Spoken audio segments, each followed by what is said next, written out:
Great.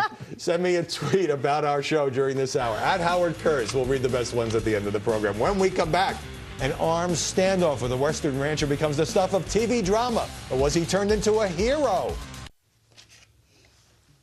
When federal authorities got into a tense confrontation with a Nevada rancher named Cliven Bundy, who had failed for years to pay grazing fees on his land, it was all over Fox News. Bundy even granted an interview to Sean Hannity, and that prompted some criticism from the left.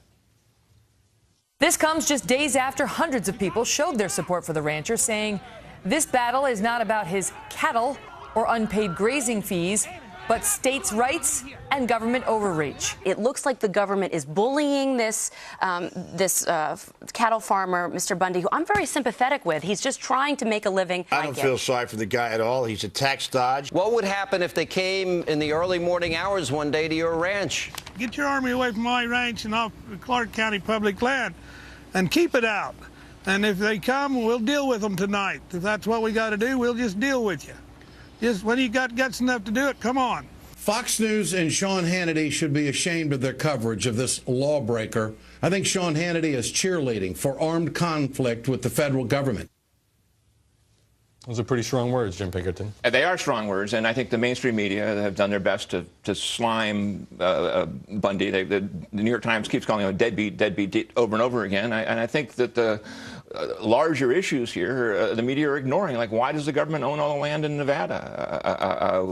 Where was it written that everybody in Nevada, every farmer and rancher would have to be a federal tenant in the first place? How did that happen? But this notion that Fox has become a champion for Clive Bundy, fair or unfair? I think Sean Hannity clearly has been a champion, for no doubt about it. And I think he speaks to a lot of people who think that a sagebrush rebellion was something erupted in the 70s and the 80s in the West, and it became an important part of the Republican coalition. Now, with fracking and this energy thing, the stakes are a million times higher. The Institute for Energy Research has a study showing that there's $128 trillion, with the T, trillion dollars in oil and natural gas under federal lands. And it's not any of it's being used because of the exactly restrictions that Bundy's up against. Right, but that's, of course, not driving the coverage. Kelly Goff, in your view, is Fox overplaying this story? This is a news story. This is not a major news story, and it should not be covered as one. And I think that that's the criticism here, is it's being treated like it, it really is, I can't even look at war coverage or something that warrants that level of attention, and it doesn't. And I think that that's what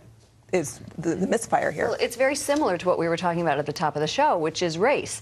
I mean, this story about the Bundys shows the divisive media culture, right? So you have Rachel Maddow of MSNBC who is saying, well, no one was shot, and I bet Fox News was really disappointed about that. I mean, that's a horrible, horrible, horrible thing to say.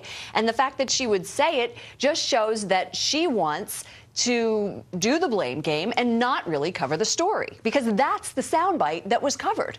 But I don't think I can recall another incident where a guy who everybody basically acknowledges is a lawbreaker, who hadn't paid his grazing taxes or fees for 20 years, has been, even if there was, and it appears that there was, a severe federal overreaction, has been made into, if not a hero, maybe a sympathetic figure. Well, I think part of it has to do with the fact the Bureau of Land Management's attempt to manipulate the Endangered Species Act to use the desert tortoise. But you keep bringing up these other issues. I keep bringing them up because the point is, if you put the guy in a box of, listen, we're going to wipe out your livelihood and now deal with it because we're the government, we get to decide. Yeah, he looks bad. If you say, why did the government own the land and why did the government use the Endangered Species Act to crush this guy? Those are legitimate questions too. Bundy said in one interview that he doesn't recognize the U.S. government. He only recognizes the government of the state of Nevada. Now, if it had been some left-wing environmentalist who said that, well, you think the coverage would have been different in this kind of confrontation? I can do you one better, Howard. I've written stories about, plenty of poor men, some of them minorities, who have been wrongfully charged with child support they don't know, whether the kid turns out not to be theirs or it turns out they were serving their country somewhere. Mm-hmm. And I don't see those people being treated as national heroes. And those are people who are legitimately